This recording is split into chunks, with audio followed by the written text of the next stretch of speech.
কক্সবাজার কেন্দ্রীয় bus terminal সংলগ্ন সাবেক নাগপাঞ্জাপাড়া বাইতুন্নুর জামে মসজিদের দৃষ্টিনন্দন বহুতল ভবনে নির্মাণ কাজ উদ্বোধন হয়েছে।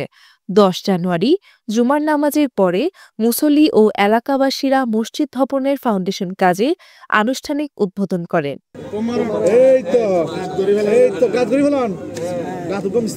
বহুতল ভবনের নির্মাণ কাজ উদ্বোধনকালে সংক্ষিপ্ত মোনাজাত পরিচালনা করেন মসজিদের খতিব হাফেজ আবুল ফয়েজ আনসারী।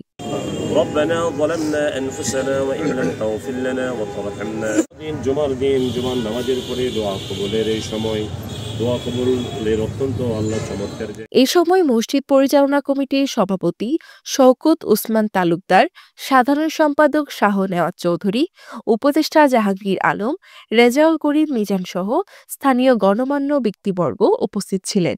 আমি আসলে আনন্দের সহিত জানাতে চাই, কক্সবাজার শহরের প্রবেশদ্বার এবং কেন্দ্রীয় বাস টার্মিনাল অতি নিকটে ঐতিহ্যবাহী নাগপাঞ্জাপাড়ার বাইতুন্নুর জামে মসজিদের অবস্থান হওয়া এখানে মুসল্লিদের সমাগম অনেকগুণ বৃদ্ধি পেয়েছে। ইতিমধ্যে মসজিদ পরিচালনা কমিটি এবং এলাকার সর্বস্তরের মানুষের সাথে মত বিনিময় করে যুগোপযোগী দৃষ্টিনন্দন বহুতল ভবন নতুন একটি মসজিদ নির্মাণের সিদ্ধান্ত গ্রহণ করা হয়েছে। আজকে থেকে মূল ভবনে আনুষ্ঠানিক কার্যক্রম শুরু হবে ইনশাআল্লাহ।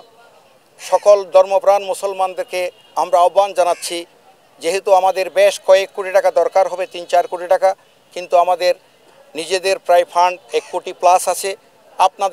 আপনারা যদি আপনাদের সদকায়ে জারিয়ার জন্য এখানে সুযোগ রয়েছে, আপনাদের দান করার জন্য আপনারা বিভিন্ন নির্মাণ সামগ্রী এবং নগদ টাকা ব্যাংকের মাধ্যমে এই মসজিদ নির্মাণের জন্য আপনারা দান করেন, সে আহ্বান এই মসজিদ কমিটি এবং এলাকার পক্ষ থেকে আপনাদেরকে মুসলমান ভাই বোনদেরকে বিনীত অনুরোধ জানাচ্ছি এবং সবাইকে ধন্যবাদ জানাচ্ছি।